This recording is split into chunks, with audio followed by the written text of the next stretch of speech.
Season 2 of 13 Reasons Why again left off with a big controversial cliffhanger, so let's break it down.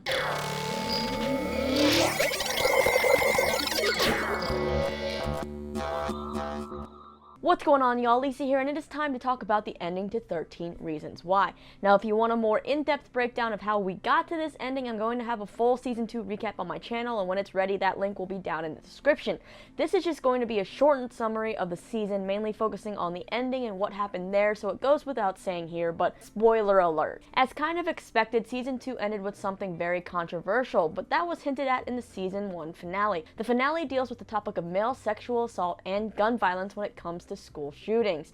Now, if you remember at the end of Season 1, we saw Tyler buy a gun online from a stranger, and he also had a trunk full of other rifles and weapons, which gave everyone the feeling that gun violence and school shootings would be addressed in Season 2. Well, it is, and it took all of Season 2 to get to that ending. The season ends with Tyler showing up at the Spring Fling dance to shoot up the school and getting stopped by Clay. So how did we get here, and what drove Tyler to that point? We're gonna get there, but before we do that, here's a quick update about how the season ended for our other characters. And like I said, a more in-depth recap into each of these characters will be up on the channel soon. Clay fights all season to get justice for Hannah, sometimes taking things a bit too far, but eventually he learns to open up to others and be supportive and to try to help people in the right way and stop being so angry. He learns to let Hannah go, but is still having trouble forgiving her. But ultimately, we do see the character in the end use the pain that he's felt all season long to help him grow as a person. His mom also learns a lesson this season and ends up leaving her firm and going to work with Dennis, the Baker's lawyer, on similar cases to what we see in this season. The Bakers do lose the case against the school, but Jessica ends up bringing criminal charges against Bryce. With the help of Justin's testimony, a sliver of justice is served, but not enough. Unfortunately, Bryce gets what seems like a slap on the wrist. He gets just 3 months probation, and his family is transferring him to another school where he'll have to repeat his junior year, but basically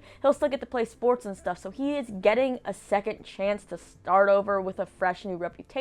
And honestly, the punishment seems too lenient, but it's also all too real. Just go look up cases like the Brock Turner case and similar ones like that, and I think the reason that the show did this because it is a sad reality here that people get off this easily when they come from privilege or certain, circumstances and backgrounds. So I think they did this to make us angry to want to change something like that. Justin, on the other hand, ends up with 6 months probation for being an accessory, and he has to spend longer in juvie because they can't find his mother, so they can't release him. Ultimately, Clay and his family offer to adopt Justin, but little do they know that Justin relapses into his heroin addiction, now injecting himself in the foot in order to make it less noticeable. Jessica was scared to tell her truth all season long, but after everything with the case and seeing how many other girls were assaulted at the school and everything, and as well as with Bryce getting away with basically a slap on the wrist, she decides to go ahead and make a case against Bryce, with Clay and all her friends standing behind her, supporting her. They're showing her the support she thought she wouldn't get if she came forward. Thankfully, she gets it. Jessica feels back in control at the end of the season and is on her way to being happy again. The events of Season 2 have drawn her and Alex closer together again, and they're now dating in the season finale. However, in the finale, Jessica still has feelings for Justin, and even though she's trying to deny them all season and she's been mad at him, wanting nothing to do with him, she and Justin do hook up in the locker room. After losing the trial, the Bakers finally have some closure though and decide to have a funeral and wake for Hannah. Mr. and Mrs. Baker, or rather Andy and Olivia, have divorced, and now Olivia has decided to live out some of Hannah's dreams since she didn't get to, so Olivia is moving to New York and selling the store. Tony spends most of the season worried about his probation and getting a 3rd strike because he already has 2 strikes. He is dating his boxing trainer, Caleb, and is learning to finally let people in and stop running from relationships. He's also working on his anger management. Marcus ends up lying on the stand and defending Bryce because he's too worried about his reputation and getting into college and what his dad will think of him. It eventually gets to him, he gets blackmailed, and he ends up calling out Bryce and getting suspended for various things he does in this season,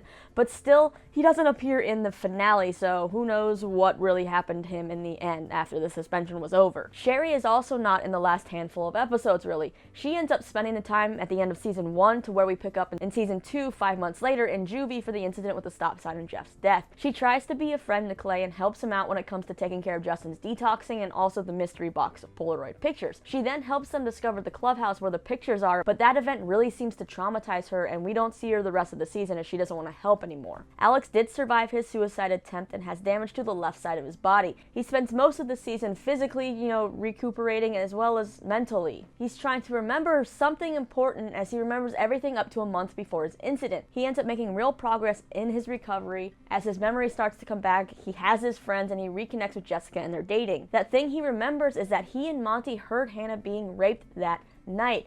Alex didn't get up to look to see what was happening though, so he didn't know that that was an actual rape till he heard the tapes. He didn't know the extent of it. Monty, however, did get up to look outside the window, so Alex basically blames himself and Monty for not stopping Bryce that night. Courtney is also pretty scarce this season, except for her episode about her testimony. She ends up telling the court what actually happened the night with Hannah and all about those photos and the lies. When the lawyer tries to pin things on Hannah being the one to hide her sexuality and all that, Courtney finally comes clean and comes out and explains everything.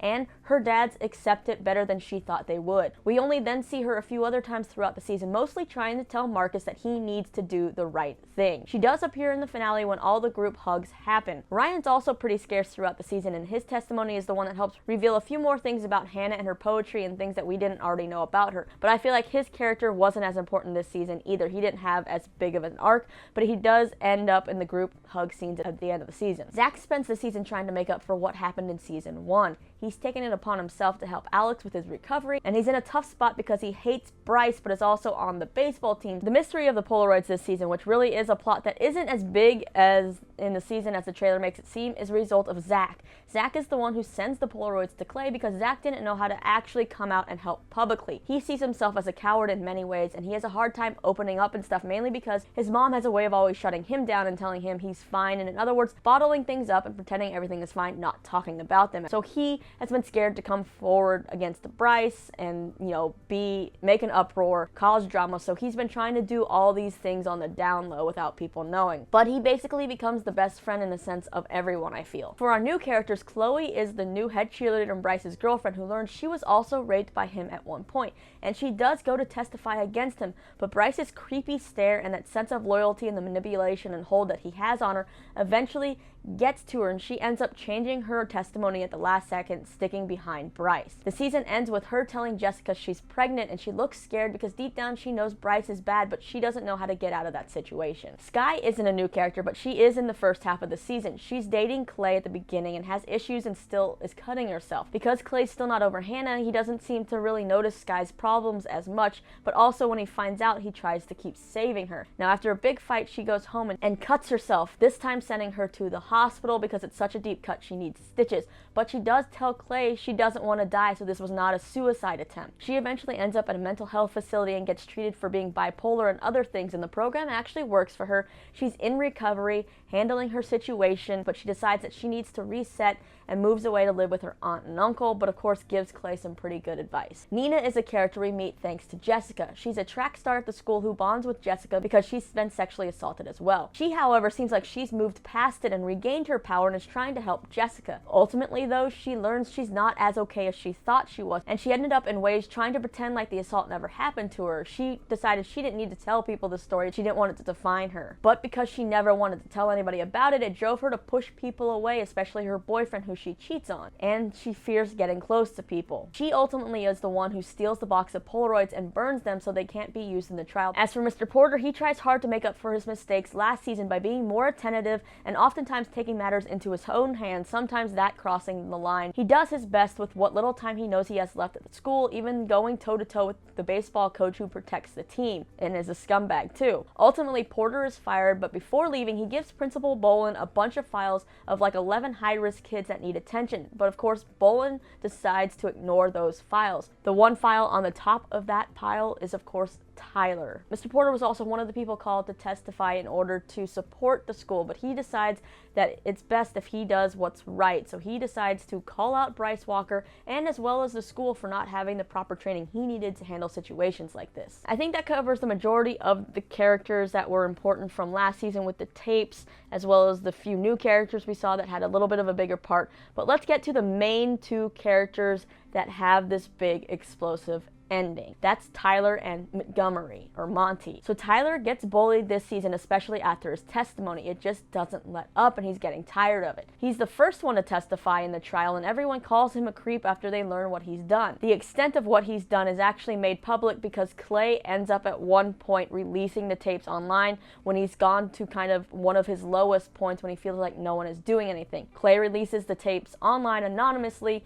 and doesn't bother to think about how they're going to affect everybody else, but I feel like Tyler gets the brunt of the hate from those tapes. We learn that Tyler was a big help and a friend to Alex during Alex's recovery, but Zach gets mad because Tyler showed Alex the pictures of Alex in the hospital, which, mind you, Alex did ask to see, so Zach pretty much drives Tyler to being alone again. Tyler ends up in a special skills class, which is mainly like a class for alternative kids with problems, and makes friends with this punk alt kid named Cyrus, and the two basically spend their time trying to get revenge on the bullies by blackmailing Marcus, firing guns for practice and feeling power, and vandalizing the baseball field. Tyler always just wants to take it one step further with getting revenge on these people, but Cyrus, he kind of plays along with it, but he doesn't really ever want to act on those things to a major extent. The vandalizing of the field was like the most extreme he would go. After Tyler has an embarrassing moment with Cyrus's sister Mackenzie on a date and an encounter at a concert where they kind of fight, he and Cyrus have a falling out. This falling out is one of the big things that kind of pushed Tyler towards loneliness again.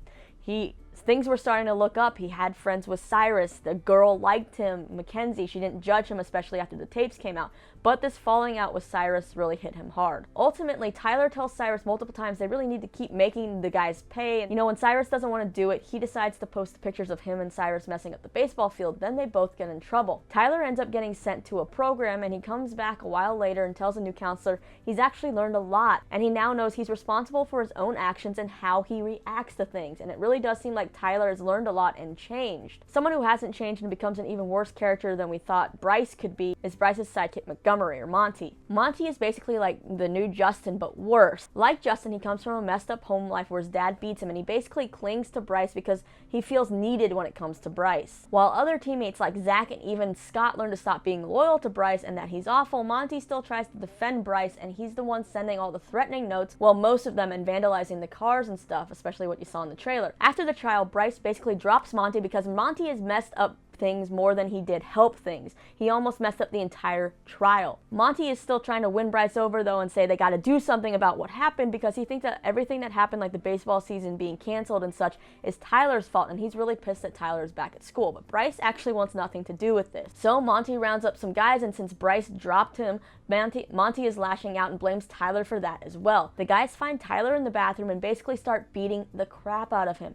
And it's really heartbreaking to see that Tyler is legit trying to apologize and use the tools that he learned in his program, but Monty is just deaf to it all, isn't hearing any of it because he's blind with rage. And that's when we get a really graphic and for many deemed unnecessary scene of Monty sexually assaulting Tyler. He basically sodomizes him with a mop handle and then leaves Tyler in the stall bleeding. During all of this, the look on Monty's face is just so bone-chilling during this whole thing that it gives me goosebumps. I get that people have to turn away. It's just so sickening to think that someone can have that much hate in them, to feel no remorse about doing that to a person. And this is the scene that is the most controversial scene, I think, this entire season that everybody is talking about. Was this scene necessary? Did they need to show it in such a graphic way? Could they have alluded to what happened to Tyler without showing Monty doing what he did and just, I don't know, cutting to black and implying?